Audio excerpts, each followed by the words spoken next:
Buenas tardes. Como les decía en la presentación, la sesión de esta tarde consta de dos apartados. La primera parte da comienzo en estos momentos y para ello pues contamos, les voy a ir presentando a las personas que están en el plató conmigo, a la doctora Belén Lloveras, que me acompaña aquí a la derecha, que es la presidenta de la Sociedad Española de Citología. Buenas tardes, Belén. Bienvenida a este debate. Muchas gracias. A su derecha, el doctor Daniel Andía, presidente de la Asociación Española de Patología Cervical y Colposcopia. Buenas tardes, Daniel. Buenas tardes, Javier. Y por último, nos acompaña doña Charo Hierro, presidenta de la Asociación de Afectados por Cáncer de Ovario y Ginecológico. Si me permiten, voy a formular una serie de preguntas en este debate con el fin de que sea ameno y los ponentes, pues lamentándolo mucho, tienen un tiempo limitado para contestar a las preguntas que hemos extraído un poco de lo más interesante que hemos encontrado en la literatura científica y que se correlacionaba con su experiencia. Y entendemos que sin duda pues este va a ser, digamos, el enriquecimiento que el debate va a tener a ese documento que habíamos presentado anteriormente. En primer lugar, si me permiten las damas, las señoras, le voy a preguntar al doctor Daniel Andía, que sin duda pues los que le conocemos no tiene más presentación que la que he hecho antes porque es un hombre tremendamente capaz, con gran experiencia en el ámbito del cáncer de cervix. Doctor Daniel Andía, en su opinión, ¿es importante hablar de especificidad en el diagnóstico? Todos sabemos que la palabra especificidad sirve para marcar los resultados, digamos, que nos creemos y que no nos creemos. Y en segundo lugar, de esta primera parte, es importante que los test moleculares de los programas de cribado identifiquen la presencia de virus o la presencia de virus persistentes. Esas son, en mi opinión, una de las primeras preguntas que nos gustaría que usted nos respondiera. Muy bien. Antes de contestar a tu pregunta, agradecer a los organizadores que nos facilitan este tipo de eventos que permiten que los profesionales nos podamos comunicar y esto al final es lo que redunda en beneficio de la atención a nuestros pacientes. Y ya concretando la respuesta a la pregunta, la especificidad de una prueba es fundamental porque en el caso del cáncer de cervix que hablamos, es lo que nos va a permitir determinar la probabilidad que tiene una paciente de tener una lesión que preceda al cáncer de cervix. En este caso hablamos de un CIN3+. La prueba ideal de cribado no existe. Sería aquella que determinase cuáles son las pacientes que tienen un VPH positivo y dentro de esas pacientes aquellas con VPH que van a tener más probabilidad de tener una lesión precancerosa. Porque los clínicos tenemos una enorme responsabilidad. Cada vez que detectamos una lesión a una paciente, aunque sea una lesión leve, esto conduce a grandes preocupaciones en la paciente, conflictos familiares, un gasto sanitario enorme e incluso sobretratamientos que puede tener consecuencias posteriores, consecuencias reproductivas. Luego, la sensibilidad de una prueba es fundamental a la hora de determinar la elección o no de esa prueba. Una segunda cuestión que sin duda tiene gran interés es hablar del test de VPH. Yo creo que todos conocemos la evolución que ha seguido el programa de diagnóstico precoz. Hace muchos años, desde los años 80 y 90, que se instauró en España, pues ha ido saltando de la citología al VPH y ambas ahora constituyen una estrategia. En su opinión, doctor, ¿hay estudios de coste-eficacia sobre el uso del test VPH en los programas de cribado? Bueno, nosotros hemos participado en un estudio para evaluar el coste, dependiendo de la tecnología que se utilizaba para la determinación del VPH, el coste tanto en cuanto al gasto en colposcopias como en cuanto al gasto en citologías. Y dependiendo de la técnica que se utilice, se puede producir un ahorro importante en el gasto en este tipo de procedimientos. Este estudio ha sido liderado por la doctora Raquel Ibáñez y es un estudio que permite determinar el gasto dependiendo de la prueba que se utiliza. Bien, otra de las cuestiones que queríamos conocer, su opinión, es la utilidad del genotipado en el programa de cribado, ¿no? Hay muchos, tipos de virus. A veces los tipados o los genotipados han sido muy extensivos o muy numerosos. ¿Cuál es su impresión? ¿Hay que concentrarlo en algún tipo de VPH? ¿Serían más óptimos cuanto más selectivos sean? Cuéntenos un poco su experiencia. El genotipo VPH es diferenciador en cuanto a la probabilidad de tener una lesión precancerosa, tanto en ese momento, es decir, de manera inmediata, como de tener una lesión precancerosa en los siguientes años, en los siguientes 5 años.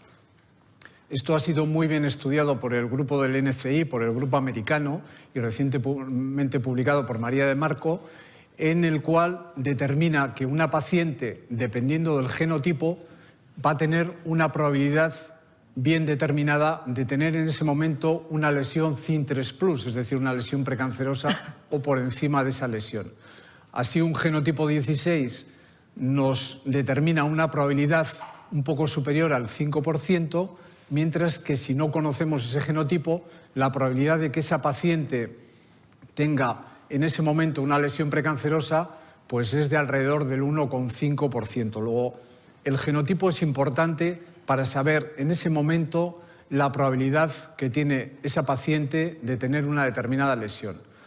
Ahora bien, esa probabilidad va a cambiar poco con el tiempo. Es decir, si algo conocemos ahora es la historia natural del VPH y la historia natural de cómo se desarrollan las lesiones.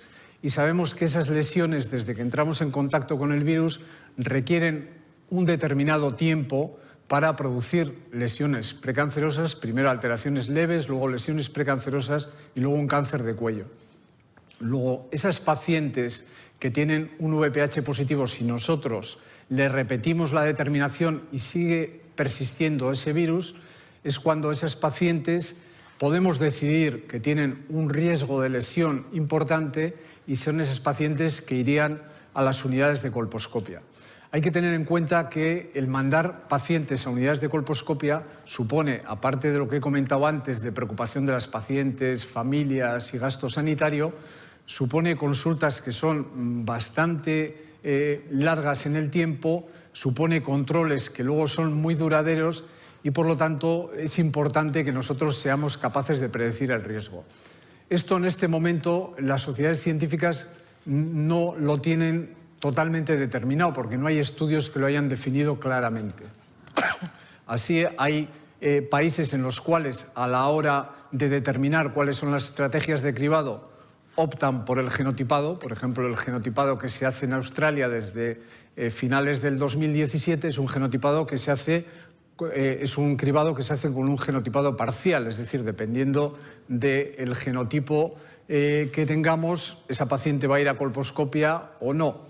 Y eso permite, por ejemplo, a los australianos que si es un VPH 16 o 18, inmediatamente la refieran a colposcopia, y si es otro tipo de genotipo, esa paciente, independientemente, le harán una citología reflex. Si esa citología reflex da una alteración leve, esa paciente puede retrasar su colposcopia 1 año. O sea, el de 1 año persiste el VPH o la alteración leve, en ese momento irá a colposcopia. Pero otros países más cercanos a nosotros, como puede ser Francia, el HAS francés lanzó sus recomendaciones de cribado en el mes de julio del 2019 y no contempla la posibilidad del genotipado. Es decir, se hace una determinación de VPH, si ese virus es positivo en esa misma muestra se hace una citología reflex. Si esa citología da una alteración, la paciente va a ir a colposcopia, pero si esa citología es normal, a la paciente le avisan que tiene que realizarse otro nuevo control a los 12 meses y si en ese segundo control hay una persistencia del virus, entonces irá a colposcopia. Y los ingleses, en su recomendación del NHS, que también es bastante reciente, incluso son más extremos en este seguimiento, es decir, necesitan 3 años de persistencia del virus para que esa paciente vaya a colposcopia. Luego, resumiendo, el genotipo es importante, pero la persistencia viral y la citología reflex quizás nos permiten definir mejor el riesgo. Muy bien, muchas gracias, doctor Daniel Andía. Luego volveremos para hacer más preguntas. Y ahora, pues, dos cuestiones. Primero, antes de dar paso a la doctora Belén Llovera, recordar a la gente que nos sigue por streaming que pueden formular sus preguntas para que al final de esta mesa podamos incorporar alguna de ellas en el debate. Buenas tardes, Belén. Encantado de que estés aquí con nosotros. Muchas gracias por aceptar la invitación. Y sí que nos gustaría saber algunos aspectos sobre la digitalización de la citología. Yo creo que esto es importante y, en tu opinión, ¿cuál es el papel de la digitalización en los programas cribados y cuál va a ser todo este mundo de la inteligencia artificial a la hora de optimizar los resultados que surjan de un programa de cribado? Bueno, primero de todo, muchas gracias por invitarme a participar en esta sesión, que creo que puede ser muy interesante para todos y que vamos a aprender mucho. A ver, la digitalización ha irrumpido en la anatomía patológica, yo estoy segura, para quedarse. Nosotros, pues, somos artistas en la interpretación de las imágenes, tanto de las biopsias como de las citologías, pero lo que siempre se nos ha criticado, y es lógico, es que hay una gran componente de subjetividad. O sea, el diagnosticar bien tanto una biopsia como una citología depende mucho, evidentemente, de la experiencia que se tenga, pero también del momento. O sea, sabemos que hacer cribado con citología, lo que hacen las citotécnicas, que es mirarse una preparación con cientos de miles de células, pues es un proceso laborioso y cansado. ¿Cómo nos va a ayudar la digitalización y la inteligencia artificial? Pues es una ayuda. En estos momentos todavía no se está hablando de sustituir, digamos, la interpretación del profesional, la interpretación humana, ¿no? Pero sí que es verdad que el hecho de que una preparación citológica, que esas células, las imágenes esas, pasen por un sistema de digitalización, interpretación por, digamos, algoritmos matemáticos y clasifiquen esas células, pues es una ayuda. Es una ayuda y sobre todo yo creo que nos aporta cierta estandarización.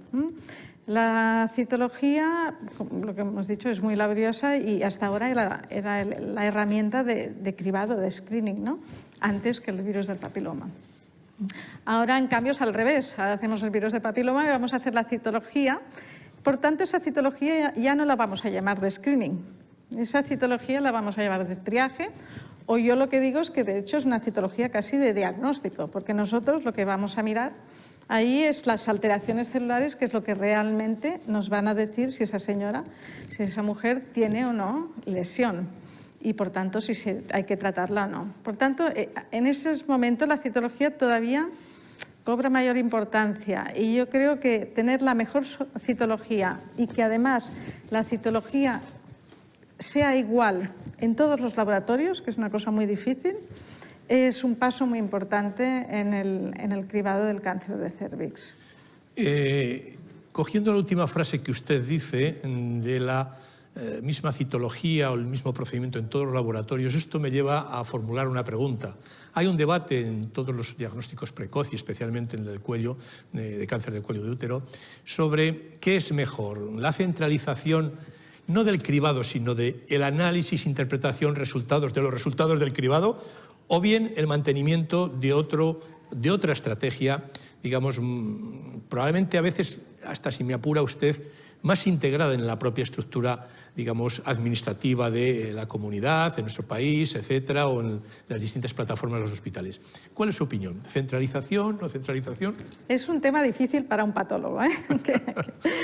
Pero yo lo que sí que creo es que centralizar facilita, ¿no?, la implantación de un cribado poblacional, seguro. Pero claro, tienes que contar con los profesionales que tienes en el sistema, ¿no? Y los profesionales no están centralizados. Por tanto, si existe un sistema que la parte, digamos, técnica sí que pueda ser centralizada, pero la parte interpretativa no lo tenga que ser, ¿no?, porque la digitalización permite acceder a las imágenes desde cualquier punto, desde la otra punta del mundo si hace falta. Nosotros esto lo hemos utilizado mucho durante la pandemia, por ejemplo. Hemos podido mirar desde casa las imágenes digitalizadas. Pues yo creo que en este sentido sí que cobra sentido el poder digitalizar la citología de una forma centralizada, porque claro, también hay que tener en cuenta que estos sistemas son caros y no los pueden tener todos los laboratorios que en estos momentos están haciendo citología. Por tanto, tampoco yo creo que tenemos que perder la habilidad de los citotécnicos que están en todo el territorio. Tampoco los haremos desplazar a un centro de centralización, ¿no? Pero si ellos pueden acceder a estas imágenes que se han procesado de la misma manera en el norte, en el sur, en el este y en el oeste, pues seguramente mucho mejor, ¿no? Muy bien. Otra cuestión que creo que está en debate con respecto al programa del diagnóstico precoz del cáncer de cervix es lo referente a la utilización de la toma de muestras en medio líquido, ¿no? ¿Cree usted que esta es una estrategia que ya debiera no tener retorno y que debiera ser siempre hacia adelante? Porque algunas veces, yo por mi propia experiencia, allá por los años 2008 y 2009, como director general de Salud Pública de Castilla y León, bueno, pues teníamos un debate, ¿no? Entre la clásica muestra de Papa Nicolau y la citología líquida, ¿no? En estos tiempos ya está superado esto, ¿no? Bueno, sí, yo lo tengo clarísimo. El primer día que un patólogo o una citotécnica mira una preparación tomada en citología líquida no quiere volver a una extensión convencional. O sea, las células en el momento que las pones en el medio líquido se conservan perfectamente. Además, el proceso hace que se limpie esa muestra pues, de componente inflamatorio, de bacterias, de sangre, que hay muchas veces en la toma. Por tanto, ya desde el punto de vista, digamos, de interpretación, ya no digamos de digitalización, tiene que ser citología líquida sí o sí. Pero además, claro, tenemos esa muestra que nos va a permitir hacer pruebas adicionales. Quien habla del papiloma, pero otros marcadores que pueden estar relacionados también con la evolución de las lesiones, ¿no? O sea, para mí realmente no hay vuelta atrás con lo de la citología líquida. Y otro debate que creo yo que está ya iniciado y que sí que nos gustaría conocer su opinión es el referente a la autotoma. Este es un tema pues, que bueno, tiene sus defensores, tiene sus detractores. Parece que todavía no está lo más tecnológicamente elaborado. No excluye la realización de otros análisis complementarios. Es verdad que busca esa, proximidad o esa facilidad para que los programas tengan el mayor nivel de cobertura o de participación. ¿Cuál es su opinión con respecto a la autotoma? A ver, mi opinión es que realmente llegar a la mayor parte de mujeres es lo más importante. Por tanto, si aquellas mujeres que no van, no se sienten cómodas o no pueden ir a hacerse una citología, hay una muestra por parte de un profesional, pues yo creo que está muy bien, ¿no? Es un buen sustituto, por lo que dice la literatura, ¿no? De todas maneras, claro, eso complica porque las mujeres que van a salir positivas las tienes que citar igualmente. Esa muestra solo te sirve para las pruebas moleculares, no te sirve para mirar las células, ¿no? Por tanto, yo creo que ahí hay una limitación importante. Pero, claro, es lo que dice. Técnicamente todavía no está desarrollado, pero bueno, técnicamente actualmente se pueden desarrollar muchas cosas, ¿no?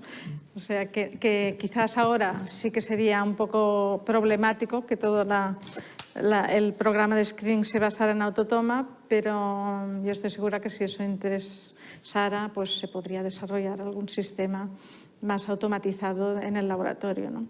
Ahora, a mí, como patóloga, me quedo con esto, ¿no? Que no tendremos la citología, tendremos que volver a citar a la mujer, vendrá, no vendrá, pasará un tiempo, será lo mismo, será válido el resultado, no sé. Sí, parece que encierra ciertas incertidumbres todavía para un diagnóstico confirmatorio o un diagnóstico de seguridad. Yo creo que sí. Que en el ejemplo del diagnóstico precoz del cáncer de cervix es muy importante trasladar esa confianza en el diagnóstico para, como decía el doctor Daniel antes, Andía, pues no generar incertidumbres y aspectos que luego también son importantes a la hora de la aceptabilidad de un programa, ¿no? Exacto. Y la tercera pregunta que quería hacerla a usted es, a veces cuando construimos programas, lo digo por experiencia propia, les construimos, digamos, técnicamente bien, pero nos faltan muchas veces indicadores de calidad. Nos faltan medir los resultados, ¿no? A veces esta es una especie de mantra que tenemos en el sector sanitario, que la evaluación es algo que nos aterroriza, ¿no? Bueno, pues, ¿qué opina usted de los programas de calidad en citología de cáncer de cervix? ¿Deben estar? ¿No deben estar? Se supone que tienen que estar. ¿Qué aportan? ¿Cuál es su experiencia? Para mí son indispensables, ¿eh? Y nosotros desde la Sociedad Española de Citología hemos puesto en marcha un programa de calidad que incluye citología y incluye, o sea, interpretación de imágenes y incluye prueba de papiloma, porque creemos que además va muy ligado, ¿no? Yo considero que un programa sin un sistema de calidad no tiene sentido ni utilidad. Sobre todo en este tipo de pruebas que pueden ser tan variables, ¿no? Y por tanto hay una serie de indicadores que ya están muy trabajados y conocidos, que son fáciles de medir, ¿no? Que hay que tenerlos. A ver, siempre dependemos de cómo se haya, digamos, desarrollado el sistema informático para que eso sea más o menos fácil, ¿no? Ahí está un poco el truco. Pero yo creo que es imprescindible, vaya, saber qué estamos haciendo, ¿no? Es conocer qué impacto tenemos. Muy bien, muchas gracias. Bueno, pues hasta ahora hemos visto la parte, digamos, asistencial, la visión de un ginecólogo en ejercicio, de un anatomopatólogo o un anatomopatólogo en ejercicio, que esto siempre es importante, la realidad, no la utopía, ¿eh? Y ahora pues vamos a conocer la opinión de doña Charo Hierro, representante de los pacientes, que es, lógicamente, o deben ser las protagonistas de todo este programa, ¿no? Yo primero darle la bienvenida, agradecer su presencia aquí, y tal vez la primera pregunta, para tener más conocimiento, es ¿qué labor tiene una asociación como ASACO, que usted preside, de cara a los pacientes de cáncer de cervix, a las pacientes de cáncer de cervix? Muchas gracias. Bueno, yo primero quiero dar las gracias por esta invitación y por hacer real esto que decimos siempre los pacientes, o las pacientes en este caso, de nada para el paciente sin el paciente. Para nosotras es muy importante tomar parte en estas reuniones para escuchar a los médicos, para estar más al día y para también dar nuestra opinión. Muy buena la pregunta sobre las asociaciones. La verdad es que en España no es un país muy asociacionista. Hay muchas mujeres que no se acercan a las asociaciones, y en nuestra opinión es por varias razones. Primero, porque muy pocos médicos hablan de nosotras, hablan de que existe una asociación donde pueden encontrar, bueno, sobre todo información. Nosotras somos una asociación que llevamos funcionando desde el año 2000, bueno, nacimos en el 2011, en noviembre del 2011. Este año, si Dios quiere, cumpliremos 10 años en noviembre. Siempre nos apoyamos en los médicos para todo lo que publicamos, y recibimos un montón de información de su parte. Entonces, realmente es muy importante la labor que se puede hacer. A nivel que vas a encontrar muchísima información. Nuestra página web tiene muchísima información, tiene guías ESMO para pacientes, por ejemplo, de los diferentes cánceres ginecológicos. Tenemos también unos folletos que ha realizado Engage, la plataforma de pacientes de ESGO, que están traducidos y revisados por médicos al castellano. Y entonces, simplemente todo esto te puede dar muchísima ayuda, muchísima formación. Luego, en el caso de los cánceres ginecológicos, pues el mayor impacto, una vez recibido el diagnóstico, está en saber que, aunque sean mujeres en edad fértil, la mayoría de ellas pues no podrán ver cumplidas, si no las han cumplido todavía, sus expectativas de maternidad. Pero sí sabemos que en cáncer de cervix, por ejemplo, en muchos casos sí es posible hacer una preservación y esperar a que las cirugías se hagan después, y esa mujer darle la oportunidad de ser madre. Esto es importantísimo. Contamos con un equipo médico asesor que le podemos, no es un consultorio para nada, en absoluto, pero sí cuando nos llega alguna pregunta les podemos decir, se la podemos trasladar y ellos nos dan su opinión para poder dársela a la paciente. También es verdad que es muy importante, sobre todo en esos momentos que te sientes pues, tan frágil, encontrar mujeres que están pasando o que han pasado por una situación similar a la que tú puedes estar pasando. Suele dar muchísima fuerza porque es verdad que en un principio parece que estás muy sola y luego en cuanto pues, contactas ves que no, que hay muchísimas personas, muchísimas mujeres que pasan por situaciones similares.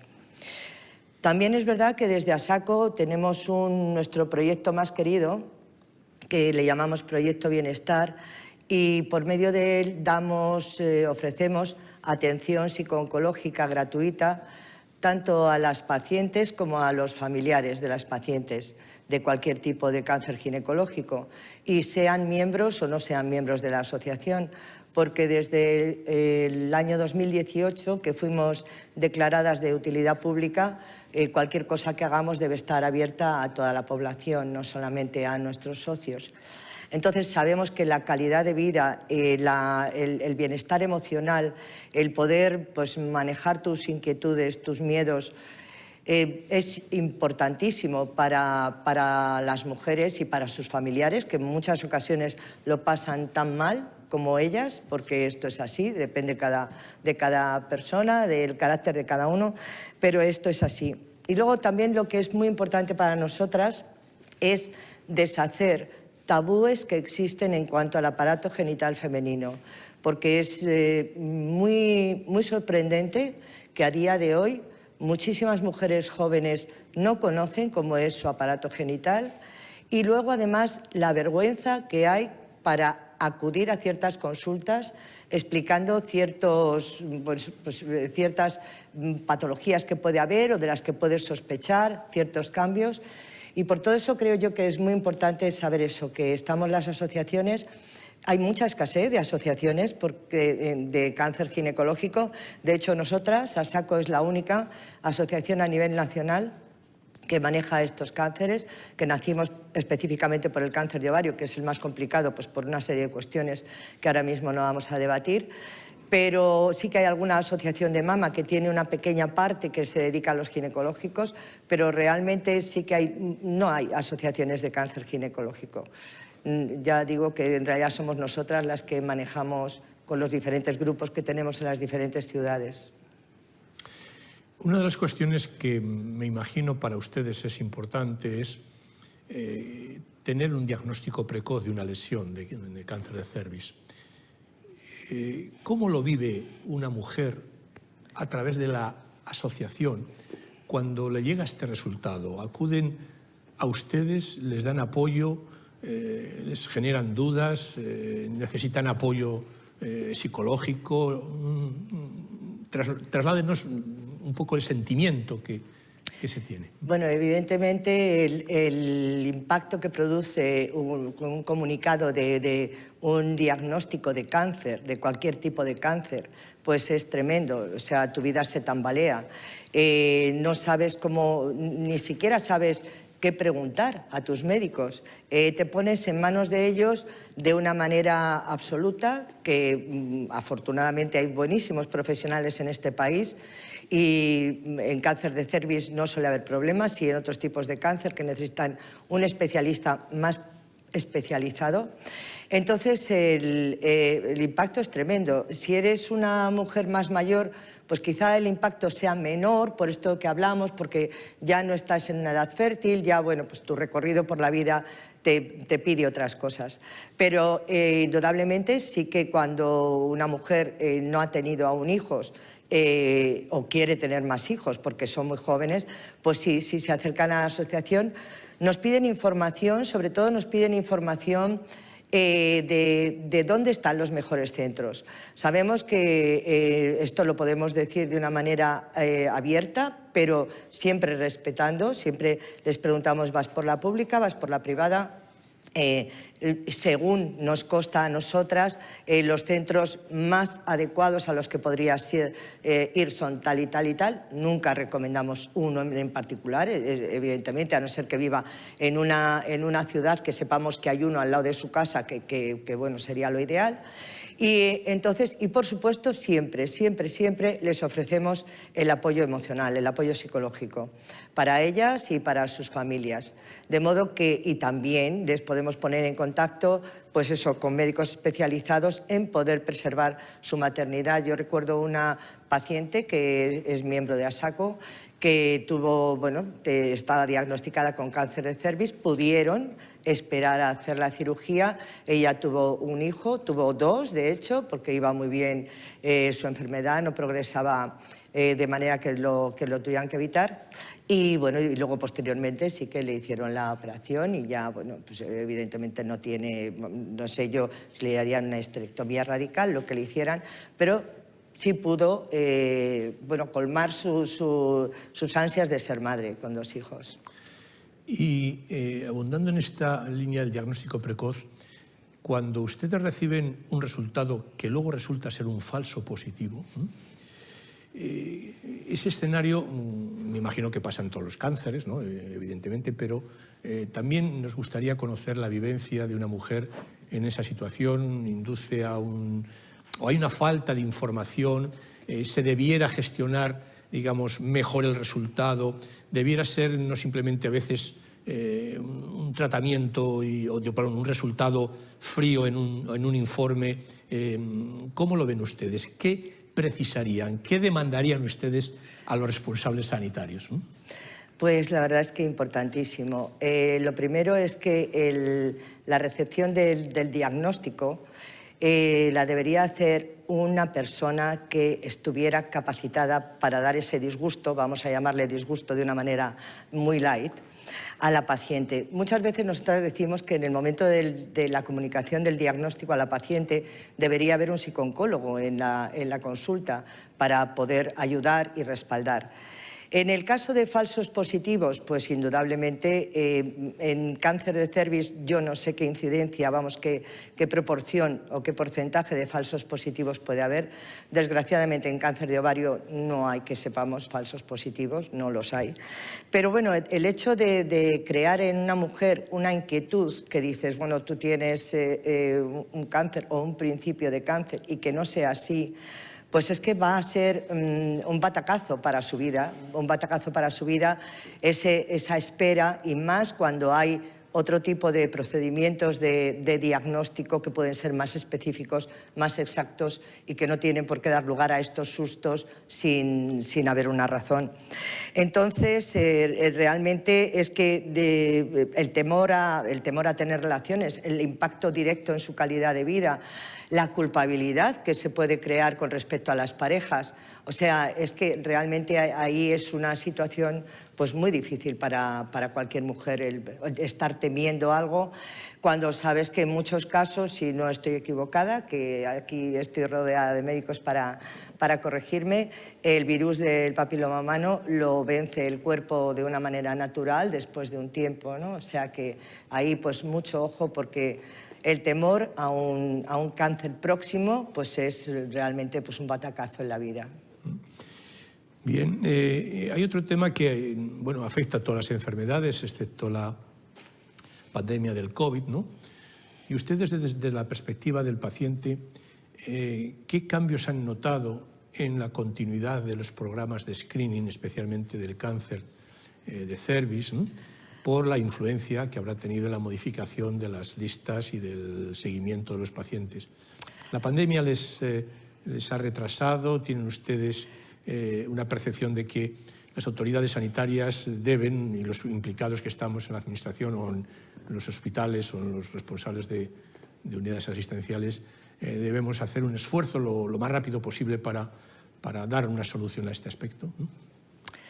Pues es una cuestión importantísima y muy complicada de contestar, porque bueno, realmente sí ha habido retrasos en los, bueno, según nos ha llegado a nosotras, como un 40% de los diagnósticos se están produciendo tardíamente en cualquier enfermedad.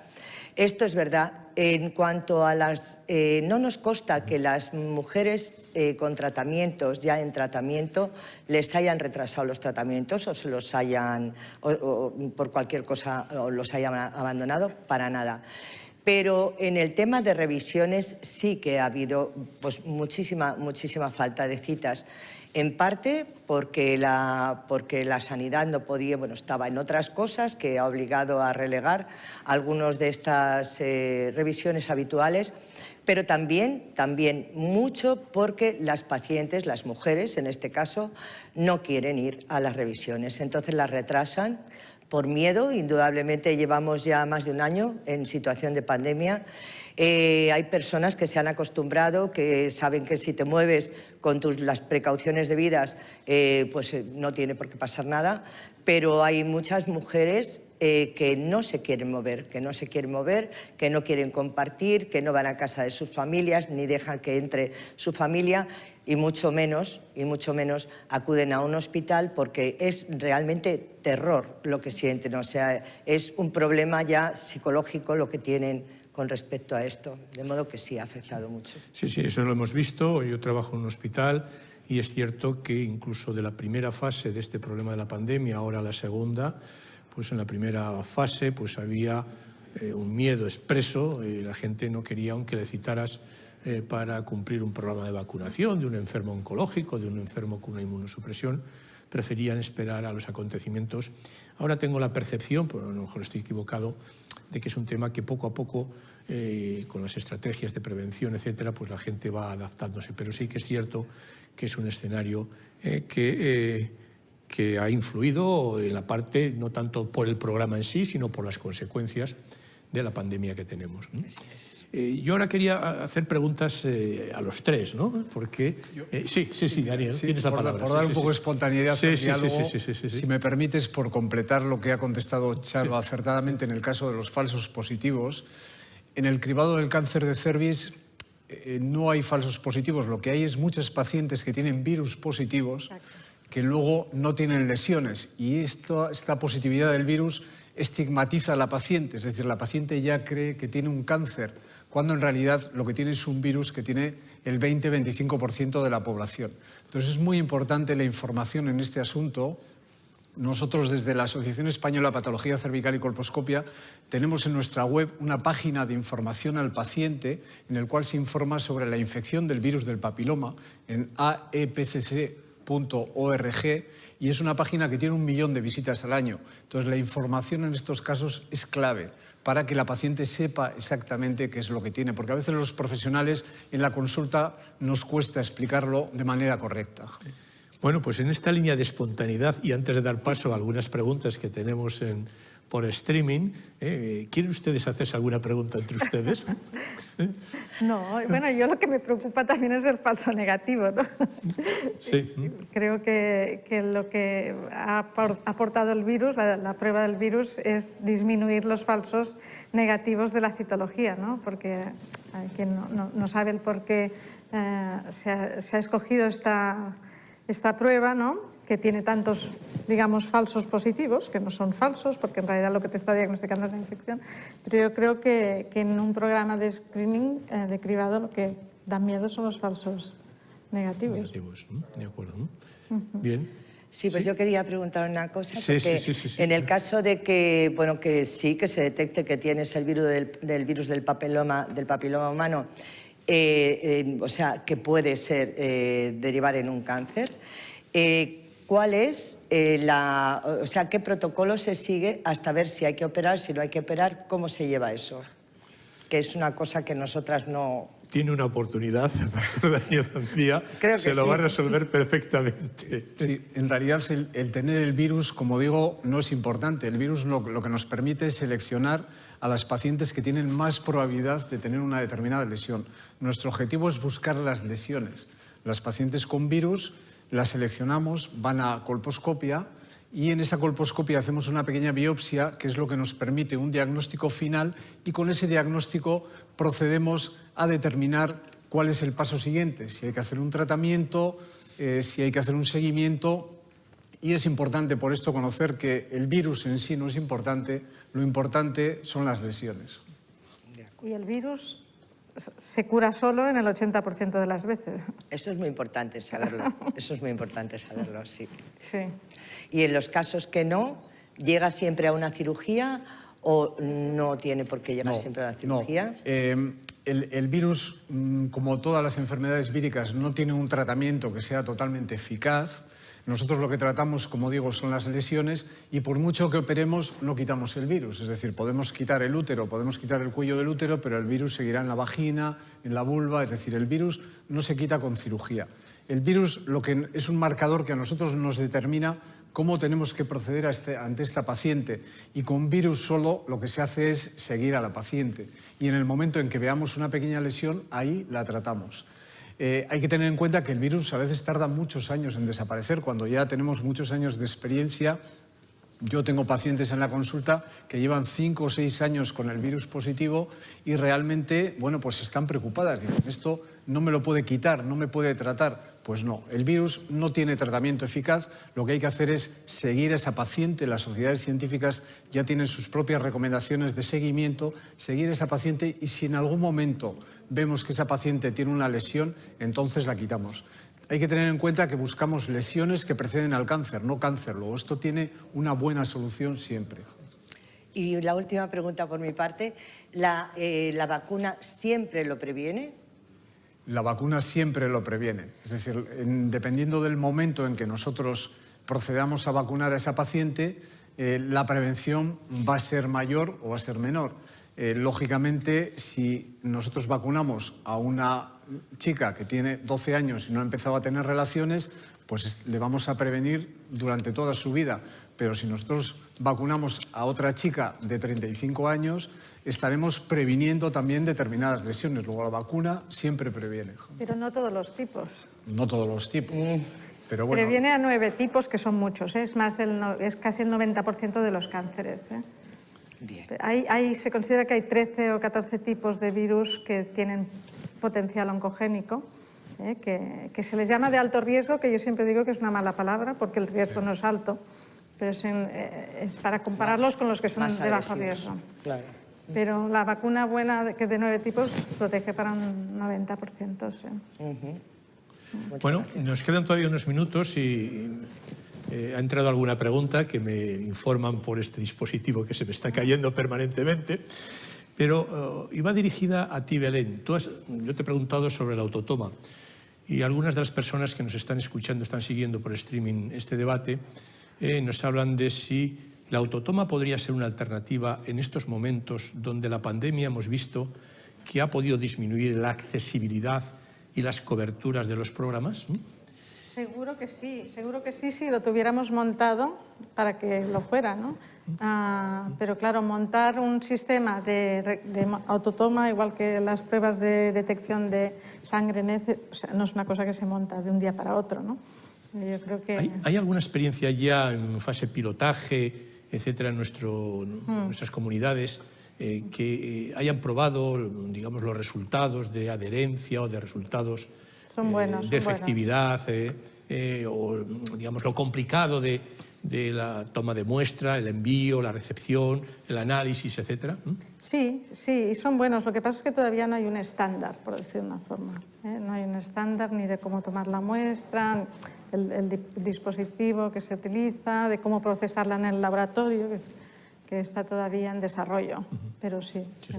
Daniel, querías hacer un comentario, ¿no? Por completar un poquito lo que está informando Belén, es verdad que, bueno, pues en Cataluña hay algún grupo que ha hecho algún estudio sobre autotoma, en Baleares.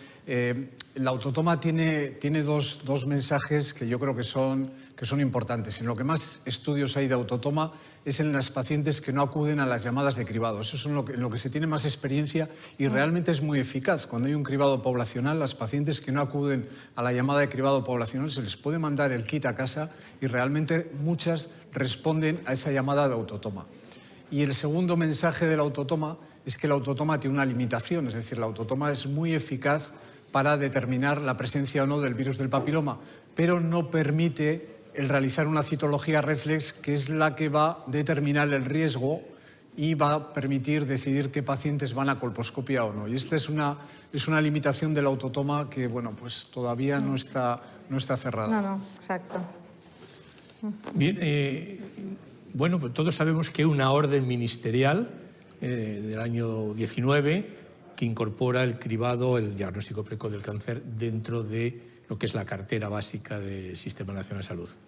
Y además da un tiempo para la incorporación por ese tránsito de oportunista a, digamos, poblacional.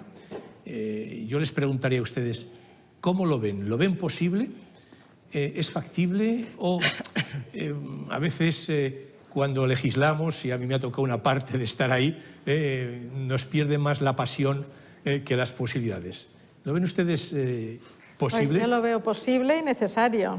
Bien, pero... No fácil. No fácil. Digámoslo así. Sí. ¿Qué aspectos de esa no facilidad detecta usted? Coordinar todos los dispositivos, crear un sistema de llamadas, el censo, todo esto, ¿no? La recogida de las muestras, bueno, no es fácil, pero vaya, ya hay varios sitios en España donde está funcionando bien, ¿no? País Vasco...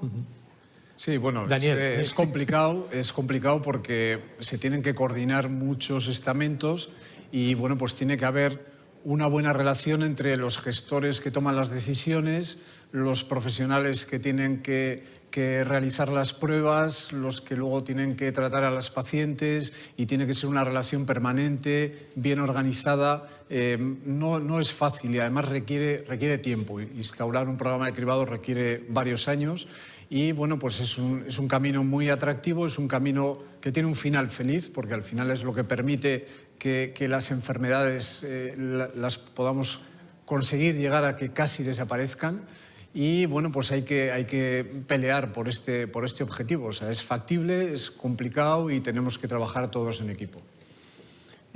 Charo, como representante de las pacientes, ¿hay alguna cuestión relevante que ustedes detectan en el programa de diagnóstico precoz del cáncer de cervix y que todavía no hemos sido capaces, los responsables, de dar con esa o resolver esa necesidad? ¿No hemos escuchado?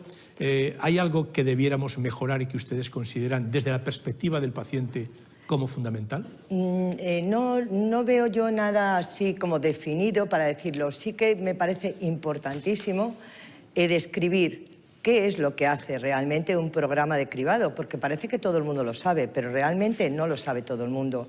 ¿Qué es lo que hace? ¿Qué es lo que evita?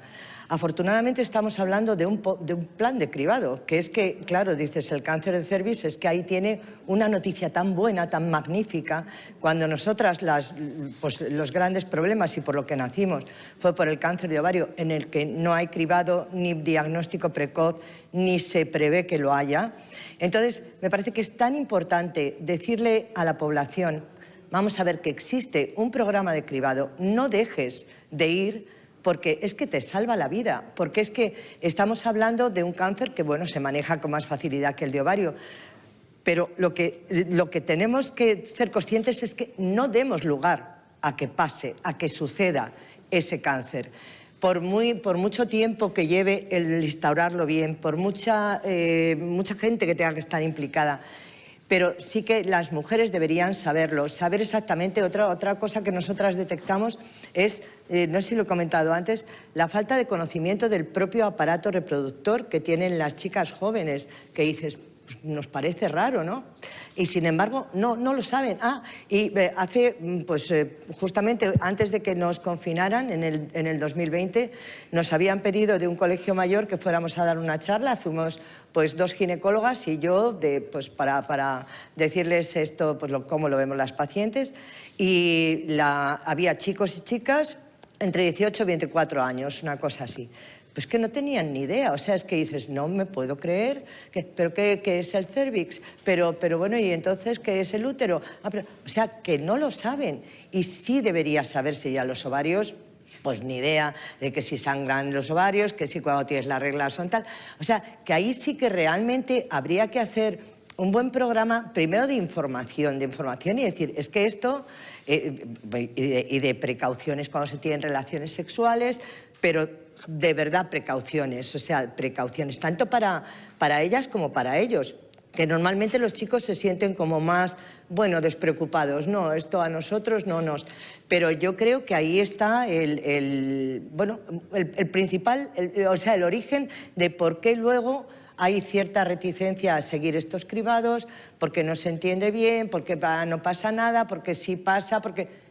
Que no se sabe a nivel sociedad en general y menos a nivel gente muy joven que parece que sí debería de saber todas estas cosas. Lo que demuestra que todavía tenemos gran recorrido en la formación de las personas, la formación de los jóvenes, en el medio de la comunicación que tenemos ahora, de la cantidad de...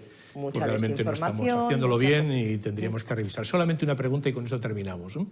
¿Ustedes piensan que acabaremos con esta enfermedad, con el diagnóstico precoz, con el cáncer de cervix, dada la casuística, las técnicas de diagnóstico precoz que funcionan, la vacunación de las mujeres y probablemente de los niños, evidentemente, o de los varones?